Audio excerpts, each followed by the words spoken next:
ओम शांति। 29 मार्च 2023 के ईश्वरीय महावाक्य। पहले सुनते हैं मुरली के मुख्य पॉइंट्स। बाबा ने कहा, हर एक बच्चे की बुद्धि में यह जरूर आना चाहिए कि हम उस शिव बाबा के सम्मुख बैठे हैं जिसकी महिमा सारा संसार गा रहा है। शिव बाबा है मोस्ट बिलवेड, सबसे प्यारा बाप। उनको कभी भूलना नहीं चाहिए। अगर बाप को भूल और कोई की याद में रहेंगे तो डिफेक्टेड हो जाएंगे। दिन रात यही स्मृति रहे, हम ब्रह्मा द्वारा बेहद के बाप की संतान बने हैं और उनसे भविष्य 21 जन्मों का वर्षा पाने के लिए श्रीमत पर पुरुषार्थ कर रहे हैं। यह ड्रामा सुख दुख का बना हुआ है। सुख में राज्य करते हैं श्री लक्ष्मी नारायण, फिर त्रेता में आए राम सीता। ऐसे ऐसे सारा दिन यह ज्ञान बुद्धि में टपकता रहे तो तुमको बहुत खुशी रहेगी। फिर बाबा ने कहा, मैं निराकार हूँ, मेरे में ही सृष्टि के आदि मध्य अंत का नॉलेज है। मैं तुमको पढ़ाता हूँ इस मुख द्वारा। अब तुम भी मेरे समान नॉलेजफुल बन जाओ तो चक्रवर्ती राजा रानी बन जाएंगे। और लास्ट में बाबा ने कहा, अब तुमको बाप जैसा मास्टर ज्ञान सागर, पवित्रता का सागर बनना है। देह का अहंकार टूट जाना चाहिए। अपने को देह से न्यारी विदेही आत्मा समझो। फर्स्ट क्लास टिकट है सूर्यवंशी राजधानी की, सेकंड क्लास है चंद्रवंशी की और थर्ड क्लास है प्रजा की। अब जिसको जो टिकट चाहिए वह ले लो। और अब सुनते हैं महावाक्यों को विस्तार से। मुरली का सार। मीठे बच्चे, तुम्हारी याद अनकॉमन है। जिसे तुम इन आँखों से देखते नहीं उसे याद करते हो और उसकी याद से तुम्हारे विकर्म विनाश हो जाते हैं। प्रश्न, किस एक आदत का त्याग करो तो सब गुण स्वतः आते जाएंगे?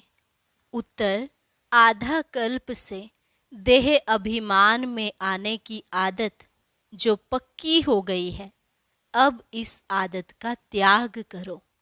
शिव बाबा जो मोस्ट बिलवेड है उसे याद करो। कोई भी देहधारी की याद ना रहे तो सब क्वालिफिकेशंस आ जाएंगी, डिफेक्ट निकल जाएंगे। आत्मा पवित्रता का सागर बन जाएगी, खुशी का पारा चढ़ा रहेगा, सब गुण स्वतः आते जाएंगे। गीत।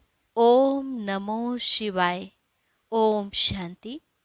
बच्चों ने अपने बेहद के बाप की महिमा सुनी और बच्चों के आगे वह बेहद का बाप सम्मुख बैठा है। हर एक बच्चे की बुद्धि में यह जरूर आना चाहिए कि हम उस शिव बाबा जिसकी यह महिमा है उसके सम्मुख बैठे हैं और उनसे हम 21 जन्मों के लिए सदा सुख का वर्षा ले रहे हैं। यह याद आने से ही खुशी का पारा चढ़ना चाहिए। ऐसे नहीं जिस समय सामने सुनते हो उस समय याद रहे और फिर भूल जाओ। नहीं, भूलना नहीं चाहिए। बच्चे जानते हैं हम फिर से अपना राज्य भाग्य ले रहे हैं तो बुद्धि चली जाती है उस निराकार बाप की तरफ। उनको बुद्धि से जाना जाता है। दिन रात बुद्धि में यह याद रहना चाहिए, हम बेहद के बाप से भविष्य 21 जन्मों का वर्षा ले रहे हैं। निश्चय तो पक्का होता ही है। लौकिक माँ बाप में निश्चय बैठा फिर उनमें संशय थोड़े ही हो सकता है, परंतु यह नई बातें हैं। बुद्धि से बाप को जाना जाता है। बच्चे जानते हैं कि हम शिव बाबा के बने हैं, उनसे ही वर्षा मिलना है। हम कल्प कल्प उस बाप से वर्षा पाते हैं। बुद्धि में याद आता है, बाबा आप द्वारा हमको फिर से राजाई मिल रही है, हम हकदार हैं।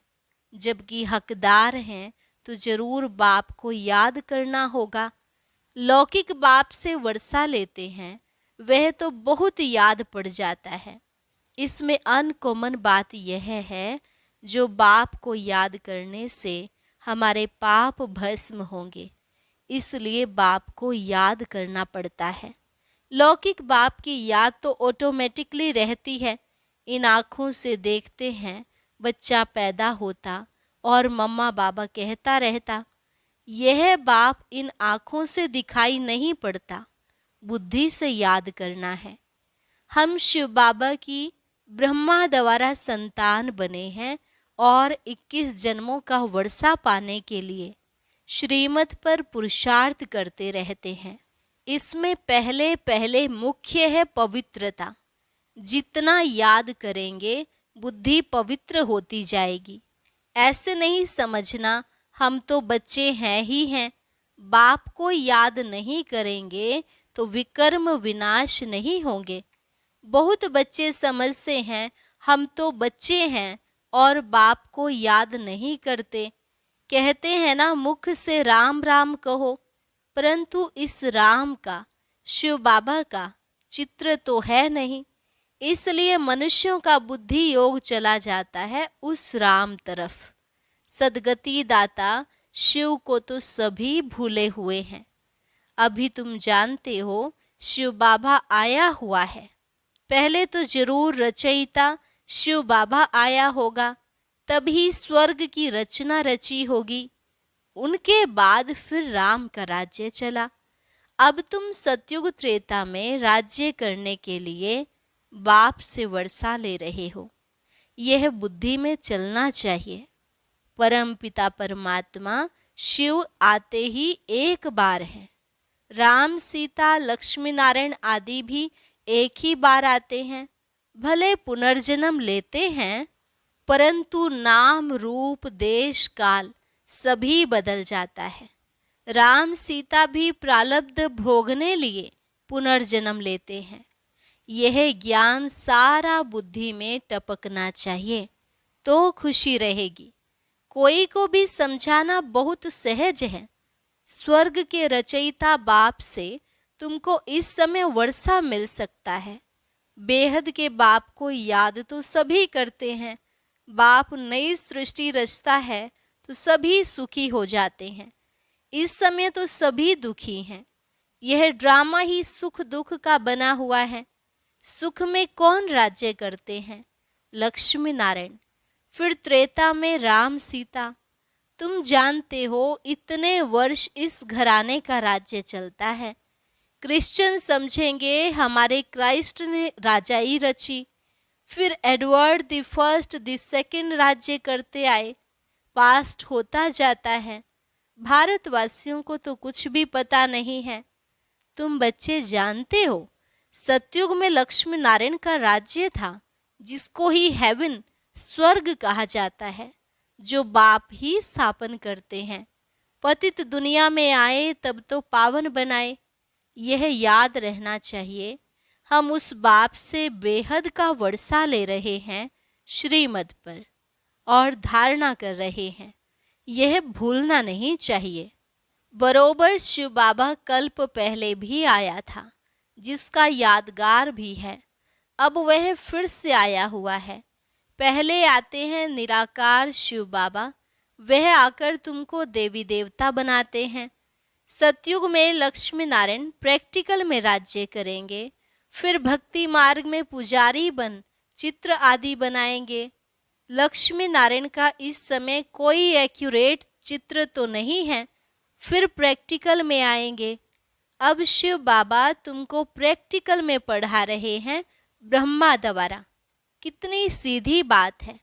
और कोई भी स्कूल में ऐसे नहीं कहेंगे तुम्हारी आत्मा पढ़ती है। टीचर की आत्मा हमको पढ़ाती है। वे सब मनुष्य मनुष्य को पढ़ाते हैं। वास्तव में पढ़ाती आत्मा है। आत्मा ही ऑर्गन्स द्वारा पढ़ती है। आत्मा कहती है मैं अब बैरिस्टर बन गया हूँ। नॉलेज से बैरिस्टर बनते हैं। यहाँ तो है वंडरफुल बात। निराकार शिव बाबा निराकार आत्माओं से बात कर रहे हैं। आत्मा में संस्कार रहते हैं। मनुष्य यह भूल जाते हैं। निराकार बाप इन द्वारा समझाते हैं। उनका एक ही नाम शिव है। तुम भी कहते हो शिव बाबा, बुद्धि ऊपर चली जाती है। लौकिक बाप को याद करने से शरीर याद आ जाएगा।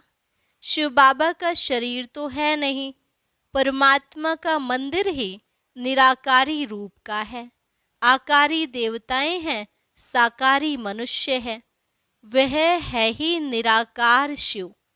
तुम्हारी आत्मा अब नॉलेजफुल बन रही है। बाप कहते हैं मैं निराकार हूँ, मेरे में सृष्टि के आदि मध्य अंत का नॉलेज है। मैं तुमको पढ़ाता हूँ इस मुख द्वारा। तुम भी मेरे समान नॉलेजफुल बन जाओ। यह नॉलेज सिवाय निराकार बाप के कोई दे नहीं सकता। निराकार परमात्मा को ही नॉलेजफुल, ब्लिसफुल, पतित पावन कहा जाता है। बाबा कहते हैं सारी दुनिया को बदल, नई दुनिया मैं ही बनाता हूँ। जैसे मुझ निराकार में सारे झाड़ की नॉलेज है, वैसे तुम आत्माओं को भी बनाता हूँ। तुम्हारी आत्मा भी ऐसी नॉलेजफुल बनती है। तुमको आप समान बनाता हूँ। इस सृष्टि के आदि मध्य अंत की नॉलेज सुनने से तुम चक्रवर्ती राजा रानी बनेंगे। मनुष्य मनुष्य को देवता बना न सके। बाप है ज्ञान का सागर, पवित्रता का सागर। बच्चों को आप समान बनाते हैं, तो सब गुण होने चाहिए। फिर तुम देवता बनेंगे तो क्वालिफिकेशंस बदल जाएंगी। बाप की क्वालिफिकेशन अलग है। बाप ज्ञान का सागर है, तुमको भी बनना है। बाप पवित्रता का सागर है। हम आधा कल्प पवित्र रहते हैं। बाप कहते हैं ड्रामानुसार तुम पतित बने हो, फिर मैं आकर पावन बनाता हूँ 21 जन्म लिए। सिर्फ तुम श्रीमत पर चलो, एक मुझे याद करो, दूसरा न कोई। मैं तुमको स्वर्ग का मालिक बनाता हूँ। बाप को भूल और कोई की याद में रहेंगे तो डिफेक्टेड हो जाएंगे। शिव बाबा है मोस्ट बिलवेड, सबसे प्यारा बाप है। तुम्हारा नाम भी गाया हुआ है, वंदे मातरम। तुम्हारी आत्मा पवित्र बनती है। तुम पवित्र बन भारत को स्वर्ग बनाते हो, इसलिए तुम्हारा नाम है शिव शक्ति पांडव सेना। तुम पांडव भी हो, क्योंकि परम धाम की यात्रा पर युद्ध के मैदान में खड़े हो, माया पर जीत पाने लिए। बच्चे जानते हैं हमको बाप जैसा मास्टर ज्ञान का सागर, पवित्रता का सागर बनना है। देह का अहंकार टूट जाना चाहिए। जन्म जन्मांतर देह धारण की है तो वह आदत पक्की हो गई है। अब इस आदत का त्याग चाहिए। जैसे बाप निराकार है तो देह अभिमान कहाँ से आया। तुमको भी इस पुरानी देह को छोड़ मेरे पास आना है। विनाश होता है तो कुछ कारण होगा ना। वर्थ नॉट ए पेनी चीज का ही विनाश होता है। अब तुमको स्वर्ग चलने लायक बनाते हैं। वहाँ सदैव सुख ही सुख है। सुख धाम और शांति धाम, यह है दुख धाम। अशांत किया है रावण ने, फिर शांति देने वाला है परम पिता परमात्मा। कोई कहते हैं मन की शांति चाहिए। बोलो कैसी शांति चाहिए। यह तो है दुख धाम। क्या तुमको सुख धाम चलना है। बाप को याद करो तो सुख धाम चलेंगे। अशांत करने वाला है रावण, माया, जो यहाँ हाजिर है। मुक्ति जीवन मुक्ति में अशांत करने वाला रावण होता नहीं। इसलिए अब चलो अपने घर वापिस। अगर सतयुग में चलना चाहते हो तो चलो। हर एक आत्मा जीवन मुक्ति जरूर चाहती है। ऐसे नहीं सब सतयुग में जीवन मुक्ति में चलेंगे। वह तो सिर्फ तुम बच्चे ही जाते हो। बाकी जो आत्माएं ऊपर से आती हैं वह पहले जीवन मुक्ति में है। माया की परछाई नहीं लगती है। सतो प्रधान बन फिर सतो रजो तमो में आते हैं। माया के होते हुए भी आत्मा को सुख जरूर भोगना है। दुख नहीं हो सकता क्योंकि पवित्र है ना। फिर अपवित्र होने से दुख पाएंगे। ऐसे नहीं आने से ही दुख पाते हैं। ये सुख दुख का खेल बना हुआ है। बाबा के ख्यालात चलते रहते हैं। मनुष्यों को भीति देने के लिए बोर्ड लगाना चाहिए। सिर्फ चित्र देख मनुष्य मूंझते हैं। समझो शिव बाबा का चित्र रखते हैं और नीचे लिख देते हैं डीटी world sovereignty is your God fatherly birthright. मनुष्य चित्र देख कहेंगे भगवान ऐसे थोड़े ही होता है, भगवान का रूप क्या है। फिर भी लिखा हुआ रहता है बहनों और भाइयों, आकर बेहद के बाप से 21 जन्म सदा सुख पाने का पुरुषार्थ करो। वह तो जब कोई सम्मुख आए तब समझाया जाए, निमंत्रण देते हैं। दिन प्रतिदिन बहुत शॉर्ट बनाना होता है, पिछाड़ी में शॉर्ट होता जाएगा। मन मना भव, बाप को याद करो और उनसे वर्षा लो। तो लिखना चाहिए बहनों भाइयों, सतयुग की राजाई 21 जन्मों के लिए बाप से आकर प्राप्त करो। इस होवनहार लड़ाई के पहले, इस लड़ाई से ही स्वर्ग के द्वार खुलते हैं। यह कोई दुनिया नहीं जानती, तुम जानते हो। इस लड़ाई से ही भारत सुखधाम बनेगा। वह कोशिश करते हैं लड़ाई न लगे। तुम जानते हो इस महाभारी महाभारत लड़ाई से ही महाविनाश होना है। सब आत्माओं को वापस जरूर जाना है, क्योंकि खेल पूरा हुआ। फिर से पाठ बजाने आएंगे तो युक्ति से लिखना चाहिए। तुम हो रूहानी पंडे, वह है जिस्मानी देहधारी पंडे।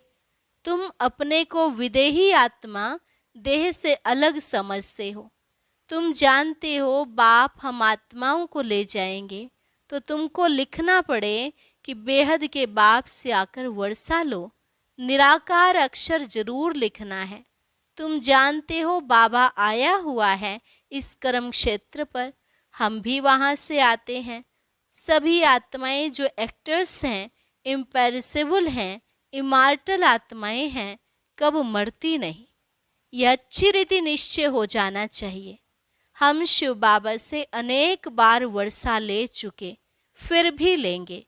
पुरुषार्थ से तुम जानते हो शिव बाबा हमको स्वर्ग का वर्षा दे रहे हैं, तो क्यों नहीं उनसे वर्षा लेते हो। बाप और वर्षे को याद करेंगे तो अंतमति सोगति हो जाएगी। बाकी सिर्फ राम राम कहने से मुक्ति थोड़े ही हो जाएगी। अखबार में डालते हैं फलाना स्वर्गवासी हुआ, उनसे पूछना चाहिए स्वर्ग किसको कहते हो। यह तो नरक है, तो पुनर्जन्म भी नरक में लेंगे। स्वर्ग है तो पुनर्जन्म भी स्वर्ग में लेंगे। अगर कोई शरीर छोड़ नरक से स्वर्ग गया, वहाँ तो उनको बहुत वैभव मिलेंगे। फिर नरक के वैभव खिलाने उनको स्वर्ग से नरक में क्यों बुलाते हो।